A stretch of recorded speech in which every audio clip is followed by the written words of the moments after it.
Hey, welcome back to One on One.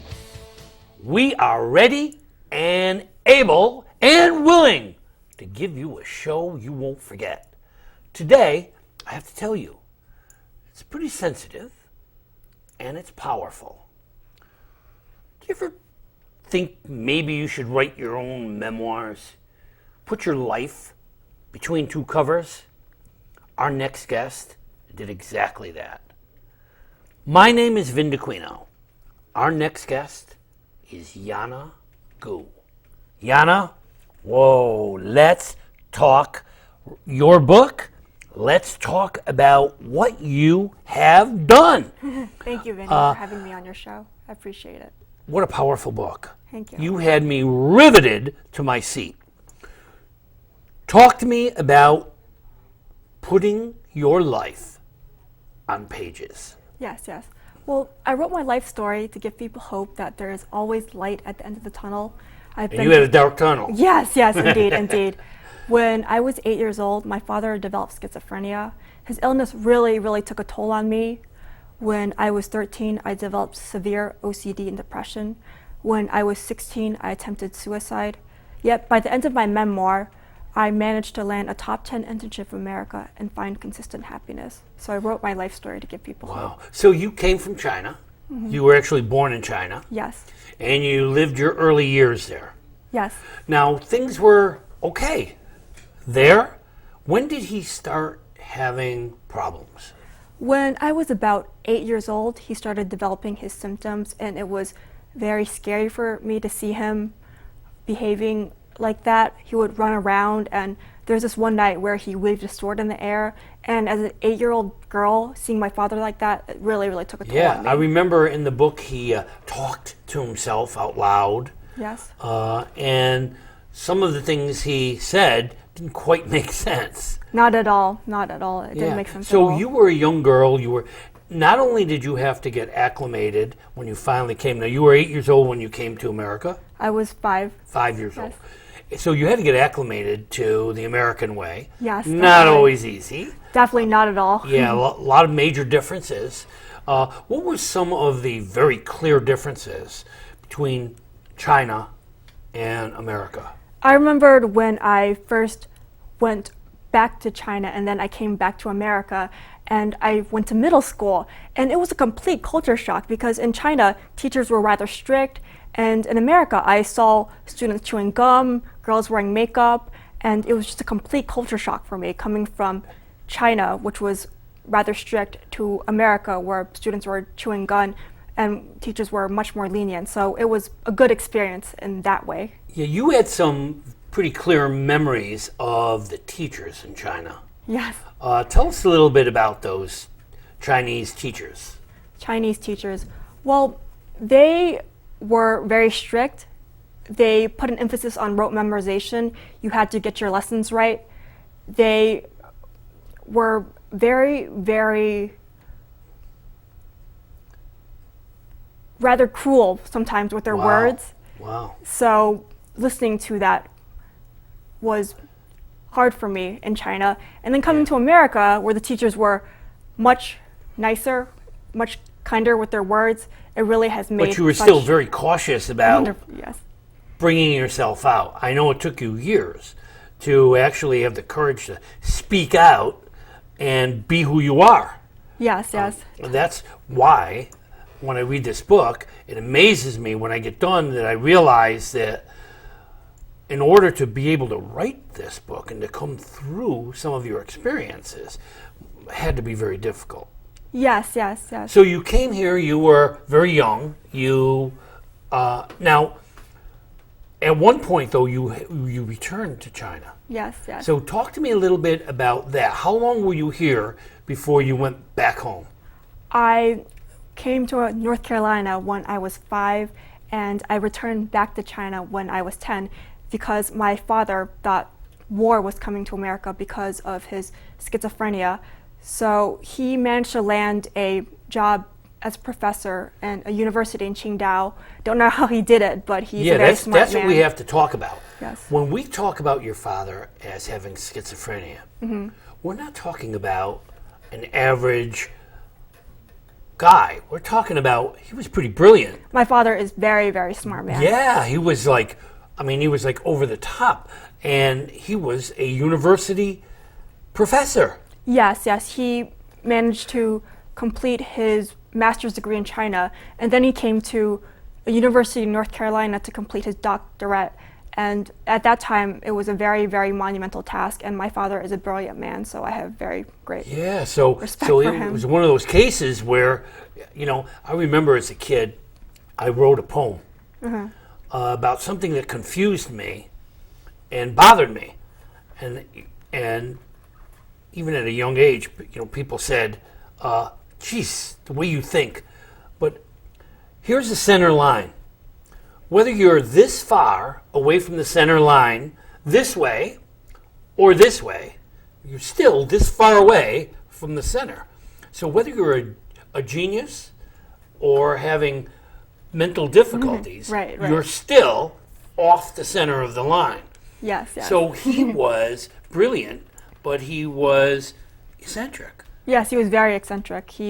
When he developed his schizophrenia, he would constantly be moving his mouth, and in later years, when he started taking medication, he would be slobbering, and it was very difficult to... And he was haunted. He was obsessed with this idea that war was imminent.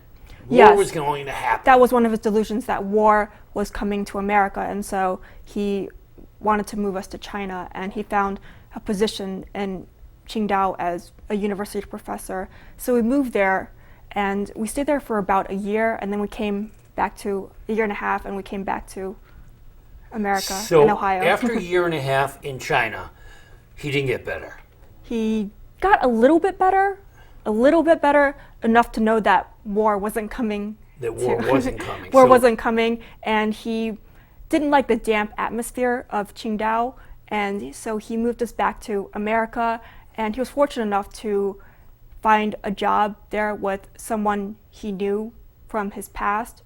A very nice lady offered him a position as an engineer, so we went back to Ohio, and he was able to continue his work in Ohio, which in itself is very monumental. Yes, and yeah. So for you as a young girl, oh my God, you had to not only get acclimated the first time, you had to get reacclimated the second time. Was the second time any easier at 10 years old? Not at all. More difficult. Not at all. It was complete culture shock when I came back to America.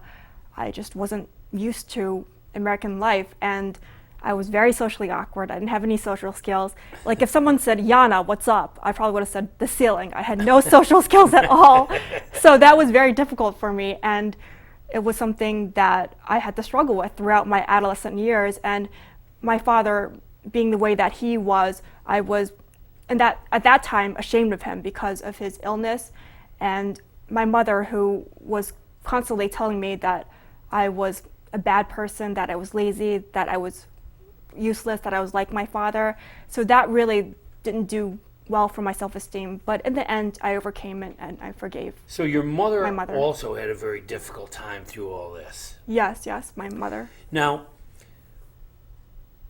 5 years old to 10 years old, you were a student in China. 10 to around almost 12? Yeah, around 12, yes, 10 to 12, yes. Tell me about education in China. Tell me about those teachers. Did you get along with your classmates in China? In China, no, I didn't really have a lot of friends in China because of my language. My language, I could speak some, and I didn't know how to write. And so I had to learn that over again. And the Chinese students were mostly, because I didn't have social skills, so they ignored me. And my teachers were nice to me only because I was terrified of them. I would sit up straight every single day because I was afraid of my teachers, and I didn't really talk in class, and I was like a little mouse. I didn't speak or anything. So the teachers... And was your fear warranted? Were they scary teachers? Oh yes, they were scary. I remember my heart beating every single day when I was like this, and I was sitting up straight. What a sad way to grow up. Now, there wasn't a lot of crime. It's just that socially you didn't fit. Oh no, I didn't fit in at all in China or America for the first, yeah. Yeah, so you were struggling there, trying to do what you had to do. Your father was struggling. He was having a hard time there. He gets a job in America, and he packs you up again. Yes, I was so excited to go back to America. Oh, you were happy about that. Yes, I was very happy. Because you were not happy in China. No, I wasn't happy in China because I had a taste of North America and North Carolina, and I really enjoyed America. I loved America. And there's a line in my book that says, China is my home country. I'm proud of China, but China is my birth country. I'm proud to be Chinese, but America is my home country. Wow. Yes, well, that's good to hear. Yes. We should tell that to some of the candidates for presidency.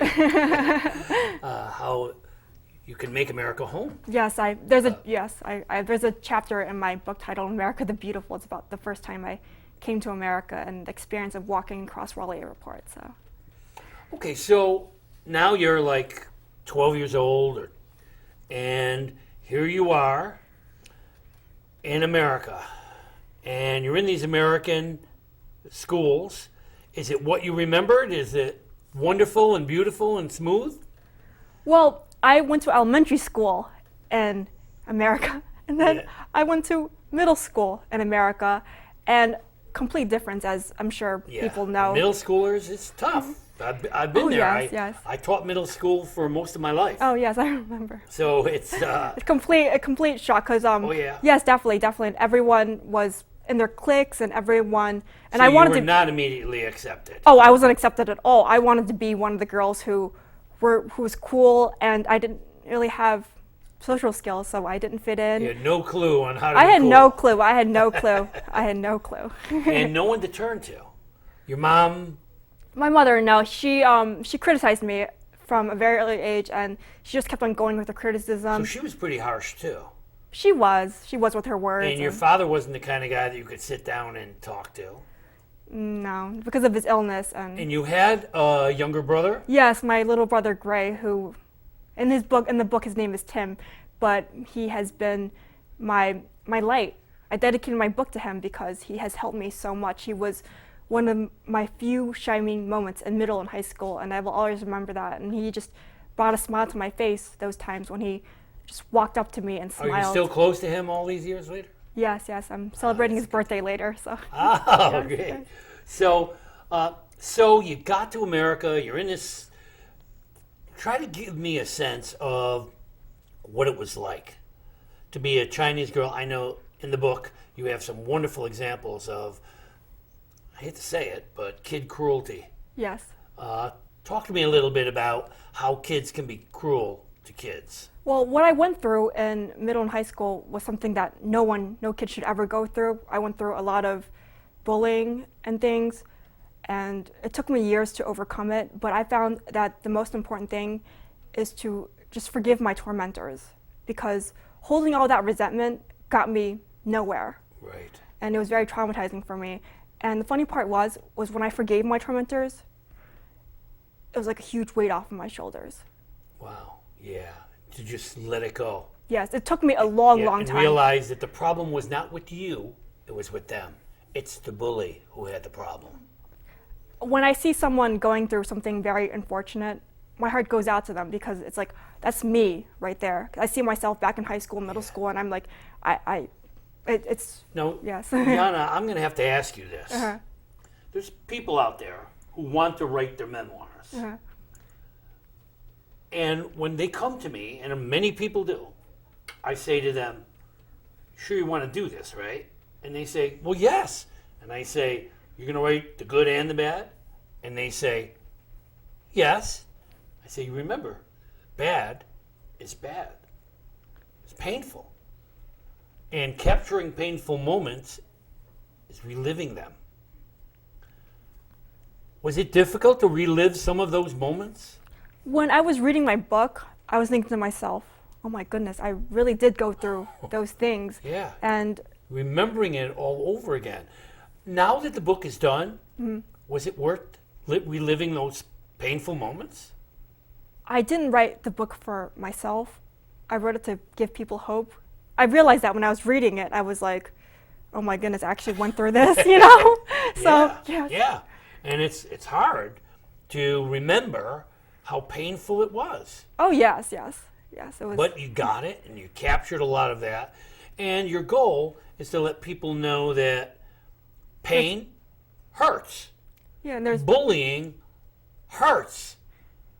And people who are bullied are victims. So you were a victim. And you were a victim who came through. And you're trying to save other victims from having it happen to them. right, to give people hope that there's always light at the tunnel. And what I went through was horrific. Like, I attempted suicide at age 16, but I got through it and I found happiness. So if someone who attempted suicide at age 16 can find happiness, then I believe so can anyone. Yanna, I hate to bring you back to that moment, but you reached a point where you said, I can't do this anymore. And you were ready to quit. Yes. Something saved you, Yanna. What saved you? There was I want to say, it was more a spiritual moment. Oh. A spiritual moment when God, no voice appeared, but he told me that one day I was going to find happiness and that I already knew the answer, that it was deep down inside of me. So that was A light a turning point. at the end of the tunnel. In emails to a paranormal, that's one of the things I try to say, that it isn't over till it's over. Exactly. There is a light at the end of the tunnel. Yes. You can't stop in the dark.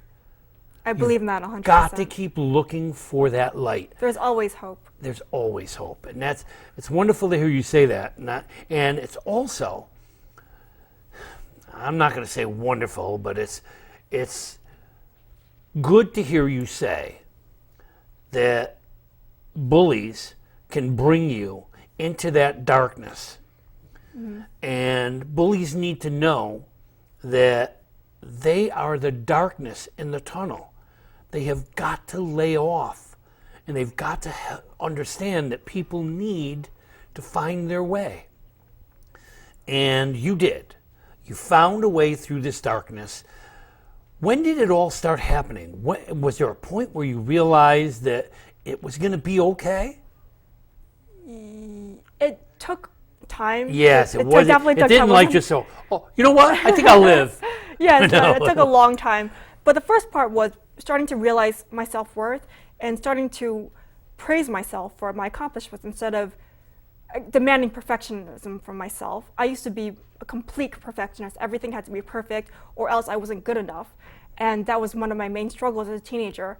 But when I got to college and I landed a job at a local gym as a telemarketer, after that summer I made a lot of calls, and even though I didn't get a lot of potential clients, I made sure to praise myself for my hard work.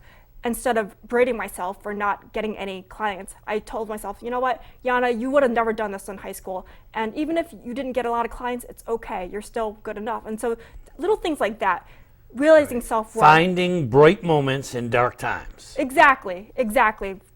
Realizing self-worth, finding moments in dark times, and just that little voice knowing When inside you of me. were in school, one of the tactics you tried was talking. And you Yes, started. yes. I remember one of the chapters where you said that you decided what you needed to do is be more social, so you needed to talk a lot more. Yes, and my how that came about was my father, who I didn't want to be like. My mother told me constantly I was like my father, and when I was 13, he relapsed, and I was thinking to myself, I am terrified of becoming like my father. He doesn't have friends. And I didn't have friends, and he had a bad temper, and I had a bad temper, and he napped all the time, and I napped all the time too. So my biggest fear as a teenager was that you were going to become your father. Yes, and so that's why I started talking all the time, nonstop, incessantly, And not your making any classmates sense were at all. thrilled that you were talking, right? Oh, yeah. Yeah, they were very thrilled. very Yeah, thrilled. They Yes. hated it. Yes, And exactly. they ostracized you for talking and Yes, made yes. fun of you. Yes, and it was very traumatic for me, but at the same time, I can kind of see a little bit from where they were coming from just because I was talking all the time, but it was very traumatizing for me to go through that and to force myself to talk. And you were not socially equipped. So the No, things no. you were talking about didn't make sense at all. Didn't make sense at all. Yes, yes. And it made things worse. Oh, yes, yes. I had no social skills because of my low self-esteem and because of the fact that I was developing OCD, and that didn't help matters, and the fact that my father... Talk to me briefly about this OCD. There's all kinds of obsessions. What was your obsession? My obsession... Well, I remember this one time I kept on washing my hands over and over again until it bled. Oh my God. Yes, yes. That was one of my obsessions, and I would often hold my breath, and it was a ritual for me. I remember when I was in high school track, I would hold my breath while I was running because that was ritualistic for me. It didn't make any sense at all because you can't really run fast while holding your breath. But at that time, that was what made sense to me. So I did that, and it was traumatizing. But in the end, I'm glad I overcame it. It made me a much stronger person. Then you did high school. So middle school was not the best time of your life. No. And you moved on to high school. That's where things started to get worse? Yeah. Because now you're 14, 15. Yes, yes. We moved to New York, and it was just starting a new high school. And then that's when my OCD started to get worse and worse. When you moved to New York, did your father get a new job? He did. He got a new job. He got a new job as a professor, or? He got a new job as an engineer. As an engineer. Yes, yes. My father's a very Amazing. smart guy, yes. He was a professor, he was an engineer. So now he's an engineer in New York. You're here. How'd you find New Yorkers? New Yorkers? I find them nice now, but but then it was but scary. then it was very, very scary. And New Yorkers can scare the daylights out of you. Yes. I had the Towns, Diane Towns and Alan Towns from England came here to visit for 9 days. Oh, yeah. For 9 days, I took them all around New York. They didn't want to see the Empire State Building and all the things everybody else saw. They wanted to see New Yorkers being New Yorkers. They wanted to see people sitting on porches, having a drink together, talking together, sitting in cafes, going to restaurants. They wanted to see people being people. Yeah, yeah. And it's important. they got a very nice view, and their impression was that Americans are pretty forward, but they're good to each other for the most part. Yes. Did you find them good to you? And honestly, in high school, because I didn't have social skills and I was suffering through OCD and depression, I didn't find that. But when I went to college and I began to feel a little more comfortable, a little more confident, that's when I started making friends. That's when I started being social, and it was a great feeling finally to be able to sit at lunch with friends and to go out with friends. It was a feeling I never had in high school. Yeah. So, but yet, when you hit 16, you hit bottom. I hit bottom. That was rock bottom for me. And rock what bottom. caused you to get there? I mean, what happened? Did the friends stop talking to you? What? Well, I didn't have... You didn't really have yes, people that you would consider friends. There was no tight bond between you and... Well, I was at the very, very bottom of the social chain. I was an outcast. So in high school, I didn't have friends at all, and it was... Yep. So you were still in high school when you attempted? Yes, I was 16, and so that was the lowest point. And then it got better. Yeah. And yes. This has been so amazing for me that the time is flying. It got better. Yes, it Yanna, got better. it got better. It got you better. you were, forgive me if I'm being offensive, you were a little mouse that came into my writer's workshop. Afraid to talk, afraid to speak. And not only did you blossom and develop, you came up with a book called Fall and Rise, My Journey to Happiness. Fall and Rise, My Journey to Happiness, which is available online. It's written. It's out there in the public. It deserves to be read. Thank you, Vin. Better be donating some copies to the Mahopac Library so will. that people can see it there. But will. again, they can go online. Say it again. Fall and Rise, My Journey to Happiness. Fall and Rise, My Journey to Happiness. It is a wonderful book about falling and rising, finding the light. Things okay now? Things are wonderful. Wonderful. Wonderful. You joined a group to learn how to come out of yourself. That group was Toastmasters. Toastmasters. Yanna, I went to a couple events where you were the guest speaker. Oh, thank you. Standing there in front of the group, speaking out. You've come a long way. Thank you, Vinny. Your words mean a lot to me. Yanna, you are an enlightenment. You help us understand that just because we're not at the bottom, just because we're at the bottom, doesn't mean it's over. Right. There's hope. There's a chance. We never, ever, ever should stop seeking the light. We've got to be who we need to be. Absolutely. Yanna, any final words you want to give, words of inspiration in the last minute or so that you'd like to share with us, besides what's in your book? Read the book. Read the book. It is a wonderful read. Funny. There are some very funny moments in it. Thank you. Very serious moments, very sad moments. Your father's still alive? He's in China, yes. He's in China, doing what he has to do. Yes. You have found a way to separate yourself from that difficult past and to create a new future. Yes, yes, yes. Wonderful. Yes, things will definitely get better, and that's why Yep. I wrote the book, to give people hope, and things will definitely. A young boy Yes. who has become a hero of mine, Sean Callahan, wrote a book that says, "Don't give up." That hits the nail on the head. That's the message. Yes. Don't give up. Regardless of how difficult things get, it will pass. Believe in your future. Yanna, what a pleasure to have you here. Thank you, Vinny. You are an inspiration. Thank you. Your book is an inspiration. Keep on doing what you're doing. Speak to the people.